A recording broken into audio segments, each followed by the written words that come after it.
ಸೊಗಸಾಗಿ ನಮ್ಮ ಹಳ್ಳಿಯಲ್ಲಿ ನಡೀತು.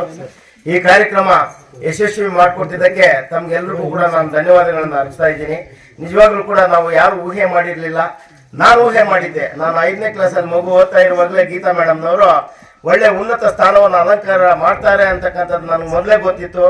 ಆ ಒಂದು ನಿಟ್ಟಿನಲ್ಲೇ ನಿಜವಾಗ್ಲೂ ಕೂಡ ನಾನು ಒಬ್ಬ ಶಿಕ್ಷಕನಾಗಿ ಗೀತಾ ಯಾವಾಗ ಬಂದು ಕೇಳಿದ್ರು ಕೂಡ ಯಾವುದೇ ಒಂದು ವಿಷಯವನ್ನು ನಾನು ರಾತ್ರಿ ವಾಲಿಬಾಲ್ ಆಡ್ಕೊಂಡು ಬರೋದೇ ತುಂಬಾ ಲೇಟು. 7-8 ಗಂಟೆಗೆ ಬರ್ತಾ ಇದ್ದೆ ಮನೆಗೆ. ಅದುವರೆಗೂ ಕೂಡ ನಮ್ಮ ಮನೆಯಲ್ಲಿ ಇರ್ತಾ ಇದ್ರು. ಇದು ಅನೇಕ ಸಮಸ್ಯೆಗಳನ್ನ ಕೇಳ್ತಾ ಇದ್ರು. ಅಂತ ಸಮಸ್ಯೆಗಳಿಗೆಲ್ಲ ಸ್ಪಂದಿಸಿ ನಾನು ಒಳ್ಳೆ ಉತ್ತಮವಾಗಿರ್ತಕ್ಕಂಥ ನಾನು ಇವತ್ತು ನೆನೆಸ್ಕೊಳ್ಳೋದಕ್ಕೆ ತುಂಬಾ ಇಷ್ಟ ಆಗ್ತದೆ ನನಗೆ. ಯಾಕೆ ಅಂತ ಹೇಳಿದ್ರೆ ಇವತ್ತು ಅಟ್ಲೀಸ್ಟ್ ನೀವು ಹೇಳ್ಕೊಟ್ಟಿದ್ದೀರಾ ಅಂತಕ್ಕಂಥ ಒಂದು ಮಾತನ್ನು ನೆನಪಿಟ್ಕೊಂಡು ನಿಜವಾಗ್ಲೂ ಕೂಡ ಈ ಒಂದು ಗ್ರಾಮದಲ್ಲಿ ಇಷ್ಟೊಂದು ಅದ್ದೂರಿಯಾಗಿ ಕಾರ್ಯಕ್ರಮದಲ್ಲಿ ಉಪಸ್ಥಿತರಿದ್ದು ನಮ್ಮ ಒಡಲು ತುಂಬುವ ಒಂದು ಕಾರ್ಯಕ್ರಮ ಅಂತ ಹೇಳೋದಕ್ಕೆ ಇಷ್ಟಪಡ್ತೀನಿ.